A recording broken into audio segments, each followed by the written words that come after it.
At Guelph, Owen Sound trailed the Storm 3-0 with less than 3 minutes to play. The Attack would rally to tie that game in regulation on a goal by Robbie McNarty with just 50 seconds to play, and then won it, incredibly, in overtime on a point shot from overage defender Matt Stanish. The success in that game against Guelph underscored some pivotal moments for the Attack against division and geographic rivals. Owen Sound was 6-2 head-to-head with Guelph. The Attack won all 6 games in their crossover series with the Barrie Colts. Owen Sound also finished with a terrific mark of 5-1 head-to-head against the Kitchener Rangers. The Attack Rangers race came to a head on Friday, March the 11th. Playing in front of Canadian Prime Minister Stephen Harper and more than 6,500 Ranger fans, the Attack rode a clutch shorthanded goal by Joey Hishin, which gave Owen Sound a 3-2 lead they would not relinquish and virtually clinched their first division crown. From Kitchener on home, Owen Sound finished the regular season in style, winning 8 of their last 10, including back-to-back victories at home on the final 2 Saturday nights of the regular season. However, of all the teams in the Midwest Division and Western Conference, Owen Sound had the most difficulty with the London Knights, splitting their 6-game series with 3 wins apiece. Guess who Owen Sound would meet in the opening round of the 2011 Ontario Hockey League playoffs?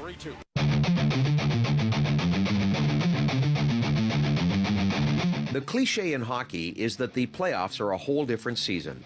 The Attack won the Western Conference Championship in the regular season for the first time in franchise history, while the Knights, a perennial contender over the last decade, limped in, taking the 8th and final playoff spot in the conference.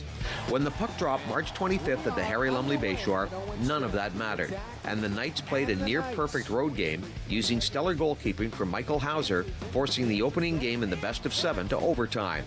In an ironic twist, the Knights called a timeout early in overtime in order to get their top checkers out against Owen Sound's top unit. The puck had barely touched the ice when Andrew Fritsch and Joey Hishin combined to get the puck to Garrett Wilson, and Wilson sunk the overtime winner. Scores! Garrett Wilson, the hero! The Attack win Game 1! The joy of victory was short-lived. The following night, at the Labatt Center, Seth Griffith scored on a power play only 19 seconds into the game, and Hauser was solid again, blocking 50 shots as the Knights would tie the series 1-1 with a well-earned 5-1 victory. We are underway. Game 3 back at the Bayshore on March 19th saw London count 3 more power play goals and hold a 3-1 lead early into the second period. However, the Attack would rally with 3 goals in a 4-minute span in the second period to take the lead, and then patted it with an empty netter by Liam Heelis late in the third to win 5-3 and regain the series lead. On the last day of March, back in London at the John Labatt Center, Owen Sound would open the scoring on a goal by Keeban Cutting. But the Knights showed their resiliency and fired 5 straight markers and cruised to a 5-2 win to once again tie the series, this time at 2 wins apiece. Games 5 and 6 in the series were staged on back-to-back days, Saturday, April 2nd in Owen Sound, and the following afternoon at London. Prior to Game 5, Owen Sound made a shuffle in goal, inserting former Knights first-rounder Michael Zador into the net against his former club. After a scoreless first period in Game 5, the Attack offense finally cracked Michael Hauser, exploding for 4 second-period goals en route to a 6-0 win. Zador did not yield a marker for 51 minutes, and then was replaced for the final 9 minutes by backup netminder Scott Stager, who was returning from a serious leg injury and was seeing his first action in 4 months. Owen Sound now had 3 wins and had utilized 3 netminders to do so, the proverbial 3-headed monster. The following afternoon at the Labatt Center, both Zador and Hauser were perfect in goal, neither surrendering a marker, and it looked as if Game 6, like Game 1 in this series, was headed for overtime. However, with less than 2 minutes to play, Andrew Shaw and Michael Helmo worked their grinding magic along the boards in the London end, freeing the puck for Robbie McNarty, who would drain a backhander to give the Attack a 1-0 victory and a 4-2 series win, their first ever playoff defeat of London in a best-of-7. And the Owen Sound Attack defeat the London Knights and take the series 4-2 as they win it 1-0. First round against London, I mean, a lot of people are saying that, well, there's definitely an upset coming. And I mean, London played a great series against us, and it definitely could have been. But I mean, we found a way, and we battled hard. And I mean, to get it done in 6 in their rink was definitely a confidence booster for us.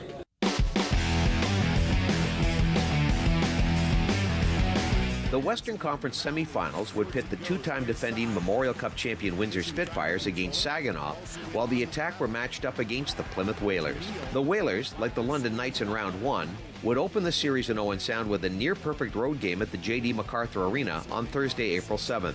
Plymouth led 3-1 at the midway point of Game 1 before Liam Heelis would start the comeback with a goal in the second period, and Garrett Wilson would score the tying goal for Owen Sound with just 8 minutes to play in the third. Like the London series, Game 1 of this best-of-7 was going to overtime.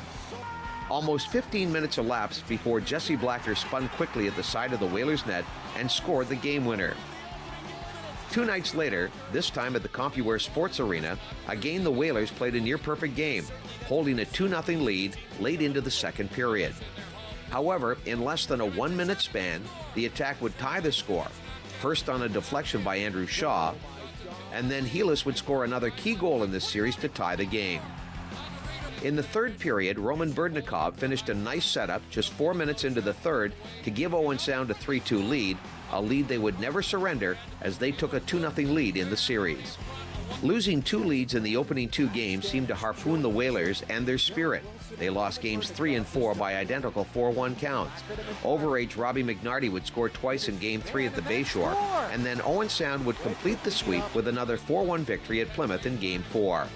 Netminder Stager had a shutout for almost 59 minutes in Game 4 before the Whalers finally cracked him, but it was too little, too late for Mike Vellucci's squad, and the Attack won their 6th straight playoff contest and gained a berth in the Western Conference Championship Series for the first time since 1999. Plymouth had a very good hockey team last year, and when we played them, I think the best word to describe what happened was we just overwhelmed them. In the third period of the games that we won against Plymouth, it was no contest. The Attack just basically ran them out of the arena, and I think at that point I thought, holy smokes, like if we just keep getting better like this, anything could happen here.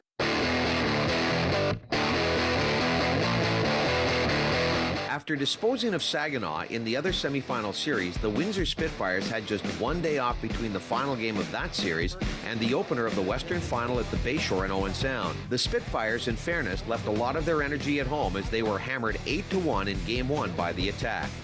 Joey Hishin and Andrew Shaw both scored twice as the Attack scored 6 times in a 23-minute span to blow open a 2-1 game. 2 nights later back in Windsor, Tom Kuhnackel would open the scoring and close the evening in a 4-2 Windsor victory. Kuhnackel scored on a power play just 43 seconds into that game and then sealed the deal with an empty netter with only 40 seconds to play as the Spits squared the series at 1 win apiece and snapped a terrific run of 7 straight playoff victories by the Attack. Game 3, the Saturday of Easter weekend in Owen Sound, saw the two clubs go back and forth, tied 3-3 going to the third period. Alexander Koklachev gave the Spits a 4-3 lead early in the third, and it appeared that Owen Sound would drop their first home game of the playoffs. But holding a narrow 1-goal lead with less than 5 minutes to play, Jake Carrick delivered a blow to the head of Jesse Blacker after a stoppage of play, giving the Attack a late power play opportunity. Garrett Wilson scored with that man advantage to tie the game at 4, and overtime looked unavoidable. However, on the ensuing shift, Windsor's Zach Cassian, high-stick Kevin Cutting, sending the Attack right back to a power play once again. And again, Wilson would score to give the Attack a 1-goal lead with 3 minutes to play. With Windsor netminder Jack Campbell on the bench for an extra attacker, Jesse Blacker worked the puck to Wilson, who got it to Robbie McNarty, who sealed a 6-4 Owen Sound victory with an empty netter, giving the Attack a 2-1 series lead. While McNarty was sinking the empty netter at one end of the ice, far behind the play, Cassian took matters into his own hand, knocking Blacker to the ice and then cross-checking the Attack defender while he was lying on the ice surface. The act drew a game misconduct for Cassian and eventually a 4-game suspension, meaning he could not return to the series against Owen Sound should it go the distance. On Monday, April 25th, the Attack took advantage of Cassian's absence to post a 3-2 win and secure a 3-1 lead in this best-of-7. Attack captain Garrett Wilson contributed a goal and an assist, and Owen Sound headed back home with a chance to advance to the OHL Championship Series for the first time in franchise history. Game 5 in Owen Sound was tied 2-2 after one period of play.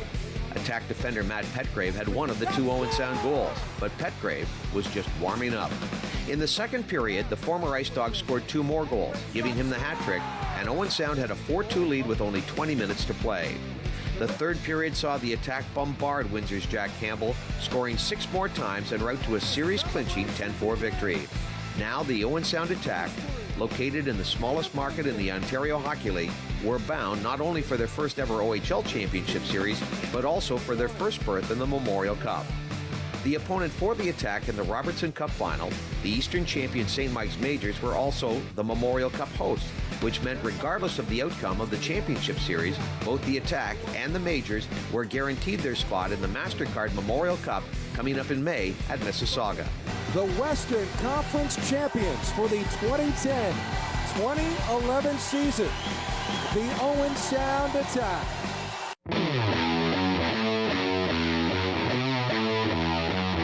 With their positions in the Memorial Cup already confirmed, there was some suggestion the Majors and the Attack might play a brother-in-law type series, cut back on the intensity, and save themselves for the National Championship Tournament. As it turned out, nothing could have been further from accurate. After the clubs played tentatively to a 1-1 tie in the opening period of Game 1 on Tuesday, May 3rd, the Majors would explode for 3 goals in the second period, including 2 in a 43-second span by Casey Cizikas and Chris D'Souza. Devontae Smith-Pelly would score twice in a 5-2 Majors win, and Majors captain Cizikas could have made the margin even greater, except he was denied on a penalty shot attempt in the second period. Robbie McNarty had both goals for Owen Sound, who headed home now, hoping to tie the Robertson Cup final at 1. Owen Sound's emotional level was sky high for Game 2. Maybe too high. St. Mike's capitalized on 2 first-period power play opportunities to take a very quick 2-0 lead before the game was 8 minutes old. However, McNarty and Jesse Blacker would tie the game at 2 within a 24-second span midway through the first period, and the teams headed to the dressing rooms tied 2-2 after a very heated first period. A quick goal by an opportunistic Justin Shugg, his second of the game, 42 seconds into the second period, gave the Majors a lead they would never surrender on this night. St. Mike's got 2 more goals from Jordan Mayer and finished with 4 power play goals plus an empty netter in a 6-2 final. At the completion of Game 2, both teams immediately loaded their buses and headed right back to Mississauga, the Majors confident with a 2-0 series lead, the Attack facing the daunting task of winning 4 of the next 5 games remaining in the series. The odds certainly were stacked against the Attack. Game 3 in the OHL final was Friday, May 6th and featured wild swings. Andrew Shaw, with his first of the night, gave Owen Sound their first lead in this championship series just 5 minutes in. However, Rob Flick, Max Kitson, and Smith-Pelly of the Majors would score 3 power play goals in the first period on new Attack starter Michael Zador, and the teams again would be tied after 1 period, this time 3-3. Shaw's second goal of the night midway through the second period again gave Owen Sound the lead and a touch of confidence. Shortly after Shaw scored, Michael Halmo would work his way out of the corner and scored on a backhand to give Owen Sound a 5-3 lead going to the third period.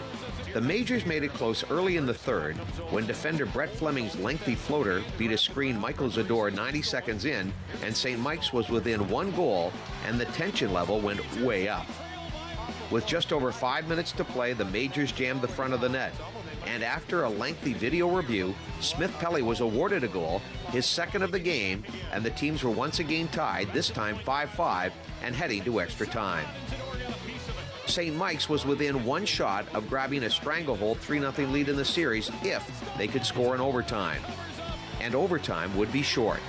In the opening minute, Owen Sound's Matt Petgrave intercepted a dump out by the Majors in the neutral zone, waited just long enough for teammate Garrett Wilson to scramble back and stay onside, and then Petgrave crossed the line and released a low shot that appeared to be redirected by a Majors backchecker and beat a stunned J.P. Anderson in the Majors net. Owen Sound was on the board in the series with an overtime victory, a back-and-forth 6-5 affair. it certainly wouldn't be the final time these clubs went to OT. 2 days later in Owen Sound, Sunday, May 8th, again with Rogers Sportsnet broadcasting the game, the Majors and the Attack went to overtime at the jam-packed J.D. MacArthur Arena. Unlike Game 3, this game was tight checking, and goaltenders Anderson and Zador refused to be beaten. 55 minutes elapsed into the game, and Anderson created his own offense, moving the puck ahead to Justin Shug. Shug would fire it into the Owen Sound zone and hustled after his dump-in. He managed to get to the puck first and then slide it past Zador, giving the defensively sound Majors a 1-0 lead with less than 5 minutes to play. The St. Mike's lead would last less than a minute. The Majors were fingered for a tripping infraction, and on the ensuing power play, Robbie McNarty would get his 5th of the series to tie the game at 1. Sending the Attack fans into a frenzy and sending the second consecutive game in this championship series to sudden death overtime. The overtime period for both teams was far more cautious and much longer than Game 3. At the 16-minute mark, the Majors were applying pressure in the Attack zone. Owen Sound forward Cameron Brace attempted to check the Majors' point man, but missed his man, allowing the Majors to keep possession, but only for a moment. The puck somehow slid to Attack forward Joey Hishin, who fired a crisp pass to Brace, whose momentum from missing the check only a split second earlier had taken him into the neutral zone. And now Brace was all alone on a clear-cut breakaway. He scores! Series is even!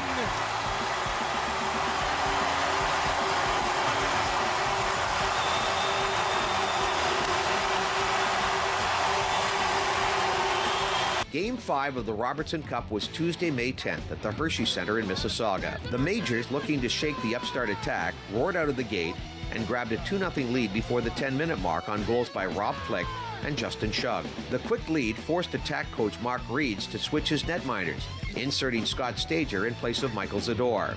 Stager was no more successful as Maxim Kitson and Devontae Smith-Pelly of the Majors potted 2 more goals in the next 6 minutes, giving the home side a commanding 4-0 lead by the 15-minute mark.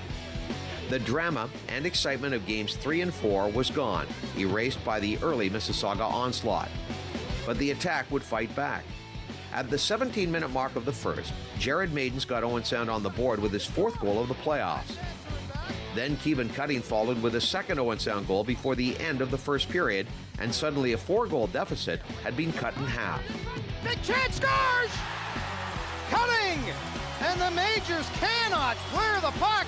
There was no scoring in the second period, but Owen Sound managed to open the scoring early in the third as Robbie McNarty got his 13th of the playoffs on a power play, and the Attack were within 1 goal with plenty of time to play. The drama and excitement were back for the next 12 minutes, Owen Sound trying desperately to tie the game.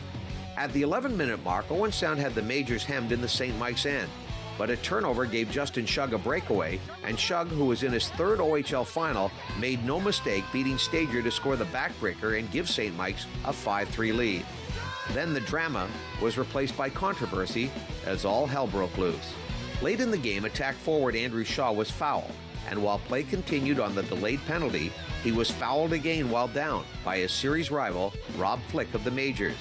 In the ensuing scuffle, Shaw fought his way up from the ice and fired a punch at the first Major he could find. Chris D'Souza, who was engaged with another member of the Attack at the time, was defenseless for the blow from Shaw, which dropped D'Souza and left him with a nasty shiner. Shaw was ejected from the contest, destined to be suspended for the remainder of the series. Smith-Pelly would complete his hat trick with 2 power play goals, making the final in Game 5 a convincing 7-3 win for St. Mike's. In the news conference that followed Game 5, Attack coach Mark Reeds fielded questions about his goaltending, no one sensing the dramatic alteration he was about to enact. Meanwhile, on the other side of the conference, an agitated Majors coach Dave Cameron was in a turbulent state. He condemned the Attack without naming Shaw for what he saw as a cowardly act. Did you feel like they were trying to provoke you guys at all at the end of that game? They've done a lot of BS the whole series. They're either diving or complaining. And you got a kid that's been diving the whole series, goes up and just takes the cheapest shot possible. And a comment. Cameron also had derisive comments for the Attack, without naming Daniel Zweep by name, for an attempt by Zweep in a rare shift to engage Jamie Wise of the Majors in a fight. St. Mike's had the series lead 3-2, needing just one win to clinch their first OHL title, yet Coach Cameron looked far from happy, which set the stage for another dramatic and emotional match back in Owen Sound on Thursday, May the 11th. Robertson Cup Game 6 was played in front of a packed house at the J.D. MacArthur Arena. The attendance was listed at 3,200, but in truth, the crowd was at least 10% larger than that. The Majors took to the ice knowing they could clinch the title, while the Attack, who had been thumped on the scoreboard and ripped in the post-game news conference following Game 5, knew they had to win to stay alive and send the series back to Mississauga for a 7th and deciding game. In order to tie the series, the Attack put their faith in 17-year-old netminder Jordan Binnington, who had not seen action since Game 4 of the London series in the first round, almost 45 days between starting assignments.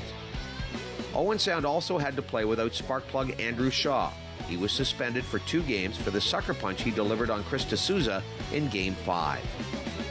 The Majors were at full strength, albeit a little lighter financially, since the Mississauga club was fined by the OHL for Coach Dave Cameron's remarks in the Game 5 post-game news conference. The game was exceptionally tentative in the first period, almost 15 minutes old before Binnington was beaten by Max Kitson, giving the Majors a 1-0 lead, a lead they held to the end of the period.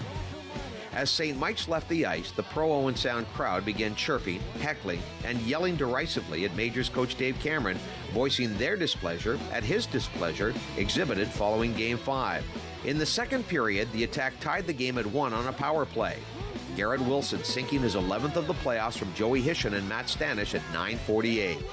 7 minutes later, a rare defensive miscue by the Majors saw them first turn the puck over on the right wing boards in their end, all the while leaving Attack sniper Joey Hishin alone in front of netminder J.P. Anderson. Hishin, waiting in front, took a pass and managed to dangle the puck around, through, and finally by Anderson, and the Attack had a lead, 2-1 going to the third period. This time, as Majors coach Cameron departed the ice surface, the crowd was in an uproar, making twice the noise of the first intermission. One fan throwing money at Cameron, who kept his head down through the din and calmly exited the ice surface. 7 minutes into the third period, Jeffrey Shemitz, who had scored his only goal of the season to open the regular season for the Attack at Guelph 9 months earlier, scored again, and the Attack had a 2-goal lead to nurse down the stretch. Binnington did his best to hold the fort, but the Majors' Devontae Smith-Pelly scored with 70 seconds to play to pull St. Mike's to within 1, and the drama heightened. The Majors could not get the equalizer, and the Harry Lumley Bayshore shook with celebration. Game 7 coming up Sunday in Mississauga. As the Attack gathered at center ice to salute the crowd poured out their emotions vocally and turned their attention to the upcoming 7th and deciding game set for the Hershey Center just 3 days away. In the post-game news conference, a respectful Dave Cameron was asked if the noise level in the building had a negative impact on his coaching ability, in particular when he called a timeout late in the game. No, not at all, but I will say this, as much as I make my living in this game, I've always been a fan of this game, and I think this is what junior hockey is about. It's your small towns. It's a building on Thursday night that's sold out. They're not sitting on their hands. They're in. It's a great atmosphere, and you have a rink like this, and you win the Niagara, the same thing. To me, that's what junior hockey is about, and personally, I love it. Cameron finished by making reference to the reception he got from the Owen Sound crowd as he departed after the second period of play.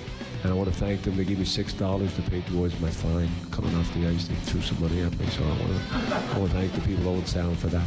And all that remained in the Ontario Hockey League season was Game 7 for the Robertson Cup at the Hershey Center in Mississauga.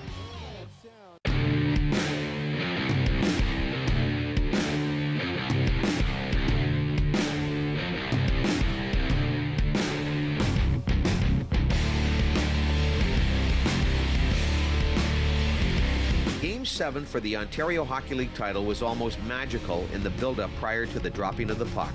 It was a must-see event, especially for those from Owen Sound, Grey and Bruce.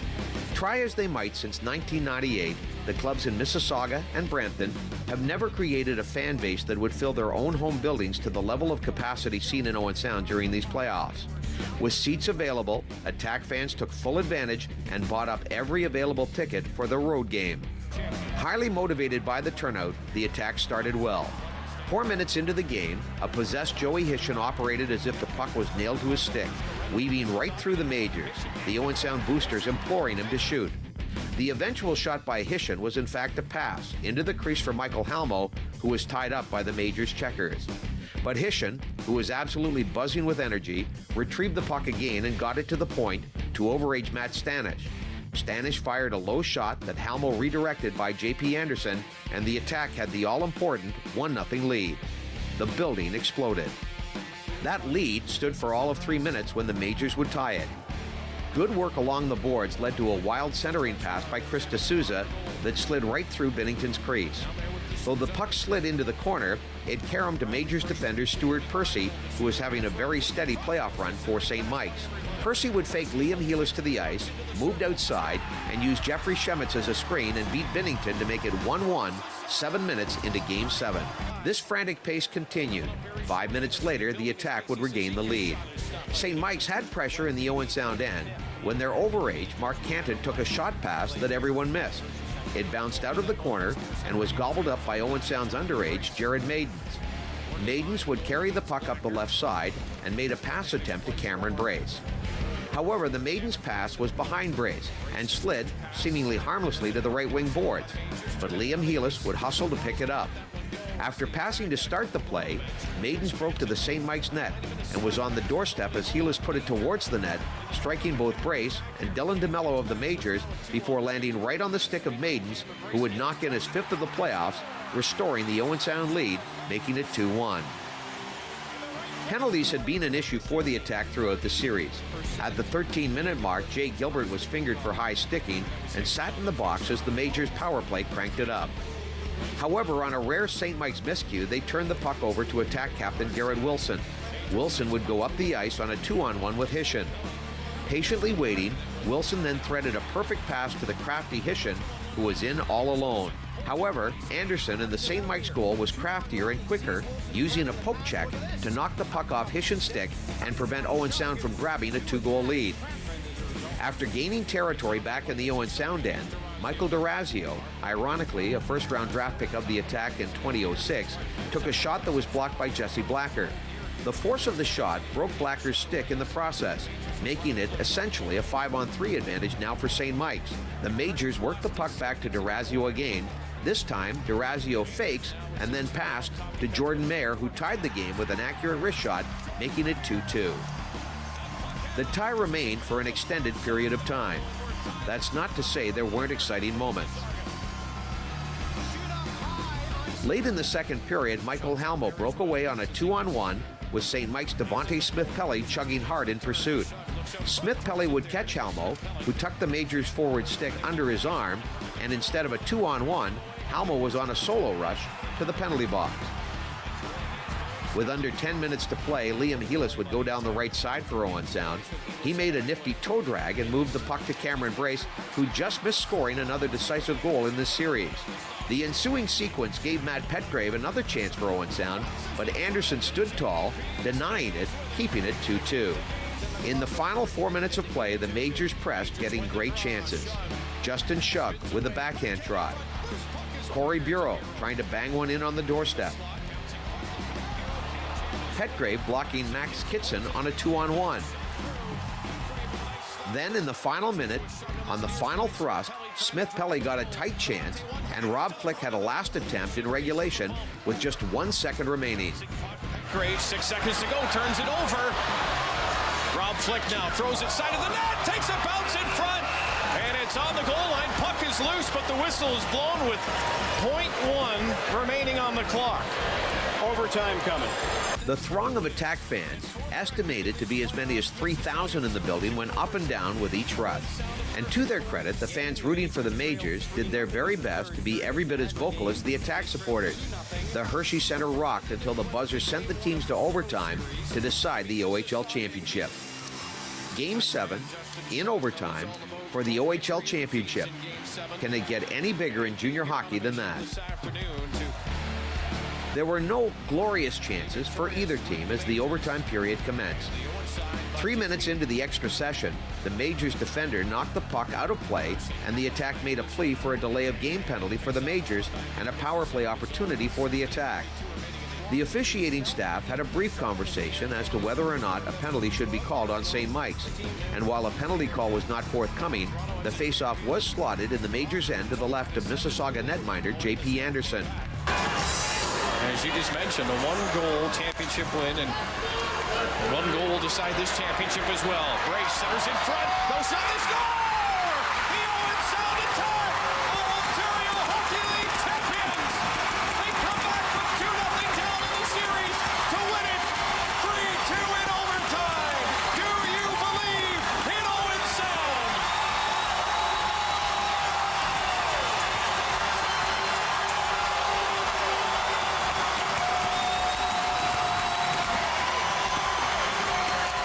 First of all, congratulations on the overtime winner. Can you give me a description of that goal?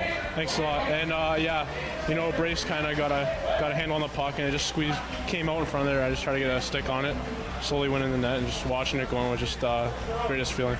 How slow did that puck go into the net? Oh, I swear, time slowed down. I think it took forever, but once it crossed the line, the guys, greatest feeling.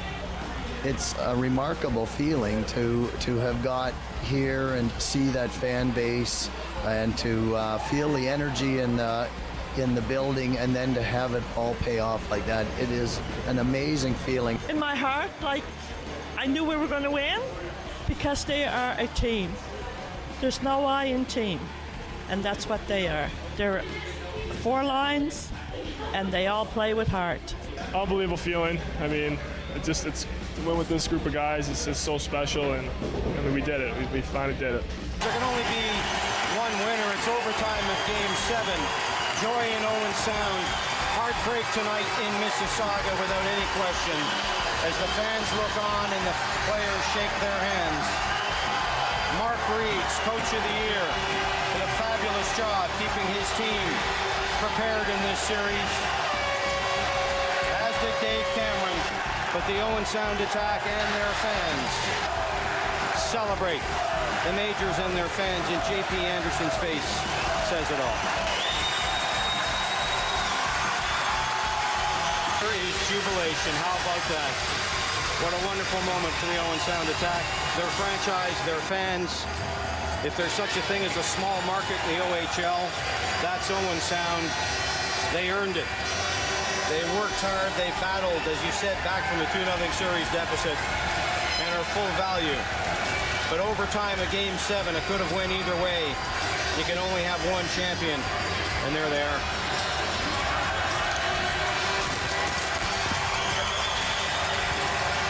Thank you very much. First of all, I'm sure everyone here would agree this has been an outstanding OHL Rogers Championship Series.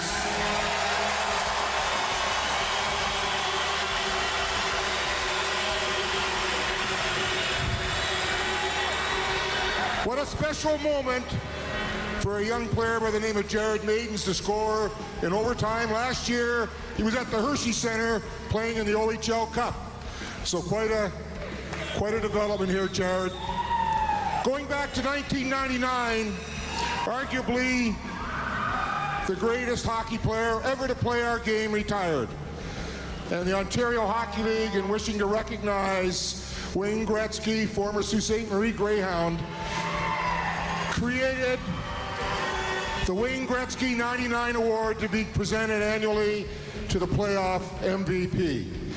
This year, it goes to a young man who had an incredible 15 goals, 9 assists in just 22 games. Robbie McNarty.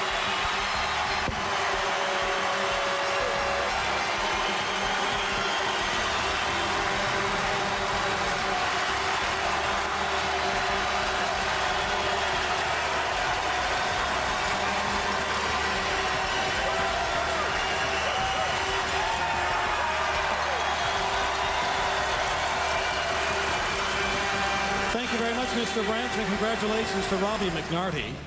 The Robertson Cup is awarded annually to the champion of the Ontario Hockey League. The cup was presented in 1910 by J. Ross Robertson, who was president of the Ontario Hockey Association from 1901 to 1905. Tonight marks the 101st time that the Robertson Cup has been awarded for junior hockey supremacy here in Ontario. Commissioner David Branch will now present the Robertson Cup to Garrett Wilson, captain of the 2011 OHL champion, Owen Sound Attack.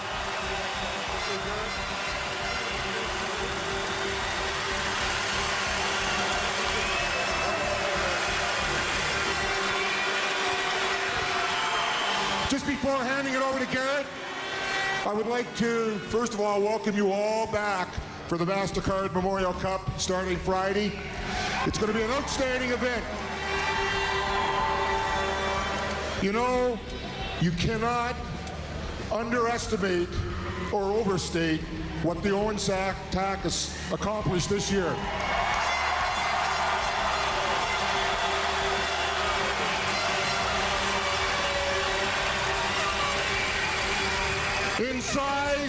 In size, the smallest community. In heart, the biggest.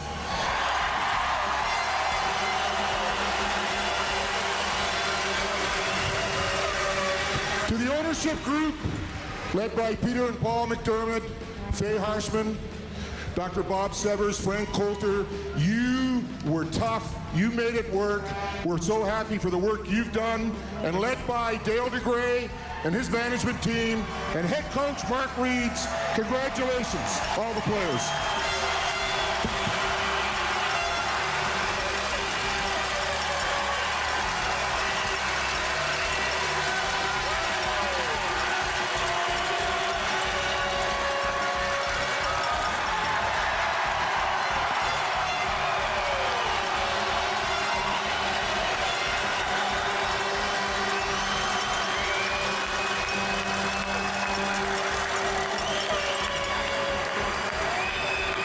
Where were you when the winning goal went in, and what did it feel like? Well, I was down at the far blue line at the other end. I couldn't see it real good, but I sure seen the crowd go up, and everybody from Owen Sound just lit the place up. It was awesome. I couldn't believe it. Bob Severs was behind me, Dr. Severs, and I just kept screaming, "I don't believe it! I don't believe it!" It was on Jared Maiden's stick, and I knew that. And then all of a sudden, the thing slid in the net, and it was like this time lapse in my head. I thought, how did that get from the front of the net and into the corner of the net? You know, what was that? I've got to watch this play again. I've got to get a replay. And it was almost surreal watching that puck slide across the net into the goal. I was down in that corner, and it was just almost like time stopped for that brief second. It was very, very exciting, and it just made us all so proud. I was in the end zone, and it was right below me, and I watched the puck just trickle across the line, and I couldn't believe it. I was just stunned, and then the place just erupted, and it was like our home team down there anyways with all the fans. So we had 3,500 out of 5,700 seats, and it was just pandemonium for the next 15 minutes. We couldn't believe it. Did we do it? Did we really do it? This is it. We've got a championship. Wow. Unbelievable. Everybody in that room was speechless. It was great. It was wonderful experience to feel that we were not second best, we were first best. We were the best. The ride home was pretty good. The reception on so many people out and coming home, people out on the street and the roads, and the fans that came out here, it was just amazing.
moment of the season, probably just beating London the first round in their rink because, I mean, basically we did a whole lot to get to that point, but that was kind of the hump we had to get over.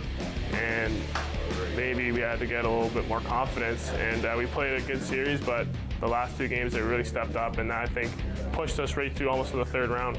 My favorite moment of the year was definitely winning Game 7 of the OHL Finals in overtime when Jared Maidens popped that goal, and I was on the ice, and it was the most surreal, euphoric feeling I've ever had in my life. It was incredible, absolutely incredible. There's not even words to describe it. You can't look past the fact that winning the OHL Championship would be obviously the favorite moment. Being able to throw off your gloves and helmet like you did in minor hockey again was an unbelievable feeling. Yeah, the puck going in Game 7, Verts grabbed me and picked me up, and that was pretty special. You know. It was a great year, and it's a great way to end your junior career like that. And I'm never going to forget the boys in this room. Everyone's been great, and it's really going to be. I'm really going to miss them. Obviously, it was a great year, and I wish the Owen Sound Attack continued success.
Congratulations to our final team to be inducted, the 2011 Ontario Hockey League champions, the Owen Sound Attack. Owen Sound became the home of the Ontario Hockey League Platers in 1989 when the franchise departed Guelph. In 2000, a group of local owners with the backing of fan support purchased the team and prevented it from relocating to Cornwall. A decade later, in 2010-11, the team had a season for the ages.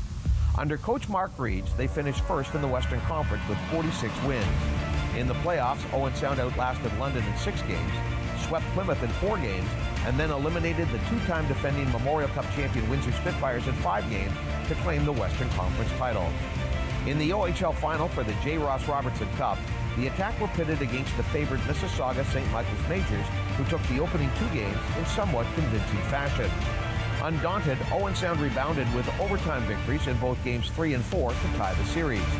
Mississauga regained the series lead with a victory in Game 5, but in front of a roaring crowd at the Harry Lumley Bayshore, Owen Sound tied the series with a narrow 3-2 win in Game 6.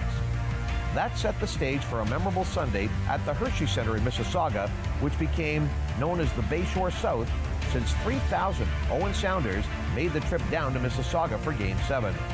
The deciding game went to overtime before Jared Maidens would score the game-winning goal just 3.5 minutes into the extra frame. That goal touched off hours of celebrations starting in Mississauga, continuing up Highway 10, and climaxing with a quickly arranged reception on the ice at the Bayshore.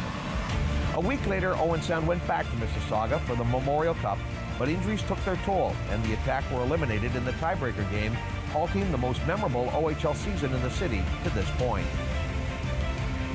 The 2010-11 Owen Sound Attack consisted of head coach Mark Reed, assistant Terry Virtue, and athletic therapist Andy Brown.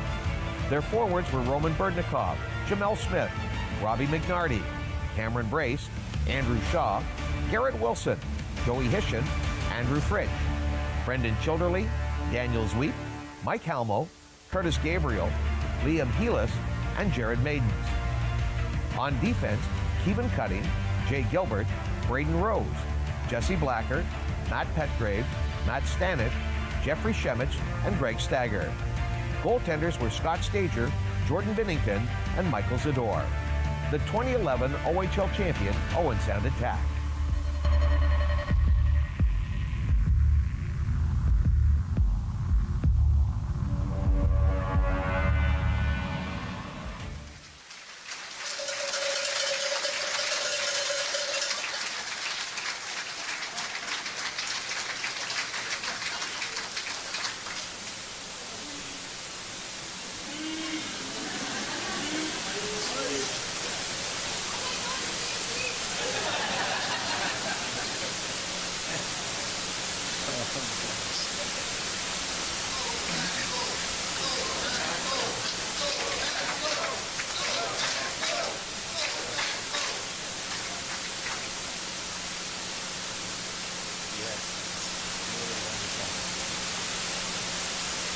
Well, thank you to everybody for coming, and it's just a great thrill for the organization. We specifically want to thank Bill Murdoch for making the nomination, and to Dave Barber and his team for bestowing this incredible honor on the team. We want to acknowledge all of the wonderful athletes, teams, and builders who join us in entering the hall tonight, and recognize all the remarkable people who have entered the hall before us. It's such an honor to perhaps be even mentioned in the same sentence as many of these great people. It's really quite humbling.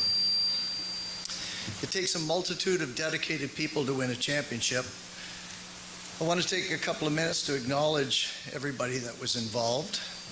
I want to thank the guys who've come from really a long way and taken time out of their very busy lives to come back and to celebrate with us. So thanks to the guys.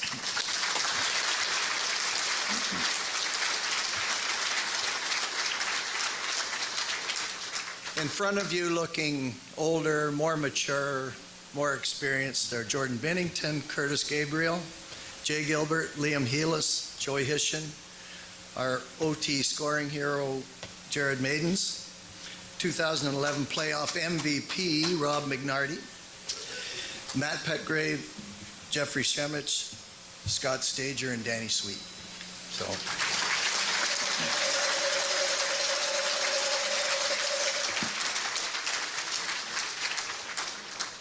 Fred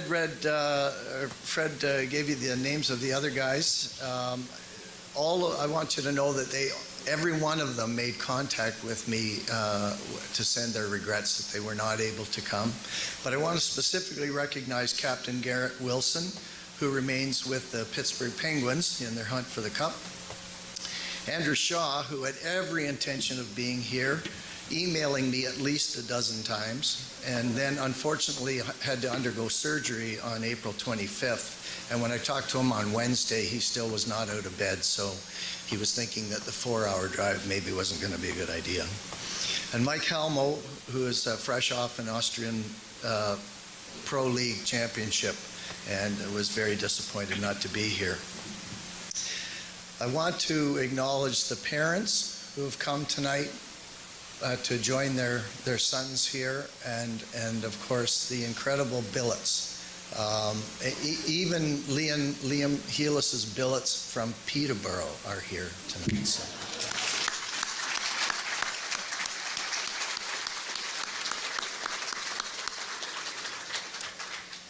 As I said, it takes a huge number of people to make something like this happen, and winning it all is not easy.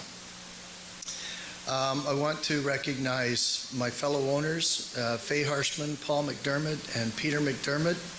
And representing Frank Coulter, we're so happy to have Sharon Coulter here tonight. Yes.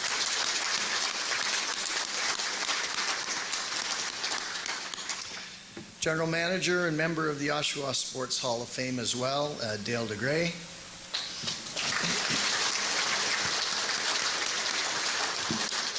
It's a very special thing. Representing Coach Mark Reeds is Mary Reeds, all the way here from St. Louis.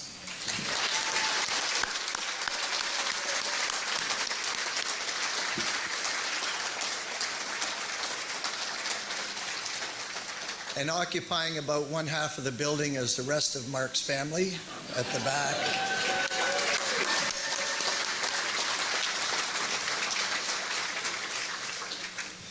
Goaltending coach Greg Redquist, trainer Andy Brown, and equipment manager Gary Brennan, statistician and video magician Ryan Manley. Unable to be with us tonight, but we recognize them, lead scouts Ian McClellan, Brian Denny, and their staff. Our incredible educational consultant, Sarah Rao, physician Cam Tweedy, and our dentist, Sean Stewart. Announcer,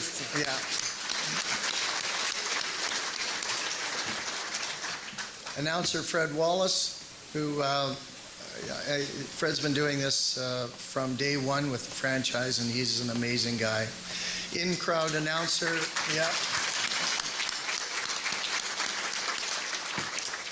In-crowd announcer Dave Middleton, long-time team photographer John Carrick, and our office staff who were back, who were doing it all at that time, Ray McKelvey, Leanne O'Leary, Brent Fisher, who called me tonight and said that his babysitter fell through and he has his kids at home. Administrative assistant Larissa Blue, and back to join us tonight is Jeanette Scott.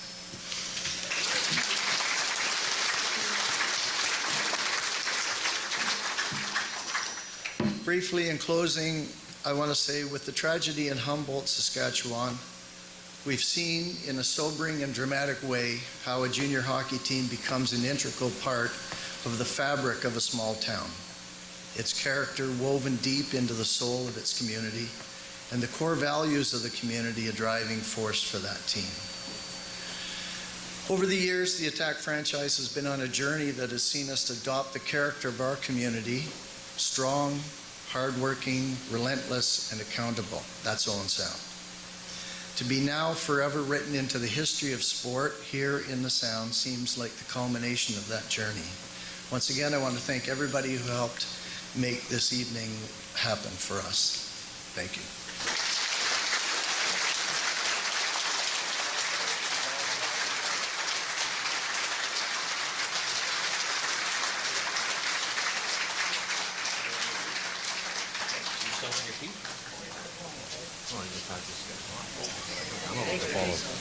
Liam, how are you?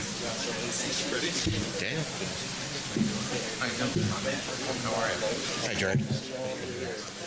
How you doing? Nice to see you. Hi, Jeff. Jay, how you doing? Due to the length of the preceding program, we now join the regularly scheduled program already in progress. Matt is an excellent board game player in his own right and a consumer of the hottest of hot wings. Thank you for joining us again today, Matt. I'm really happy to be here.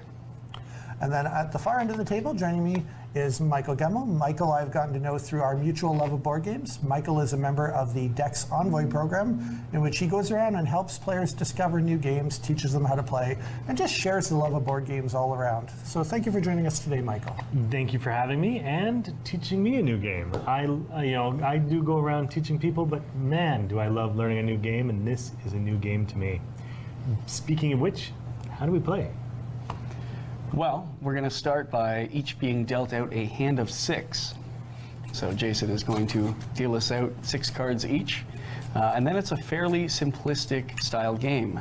Whatever card is flipped up to start with, we can then play either the same numeric card or the one directly above it. So if a 4 is flipped over, we can play a 4 or a 5.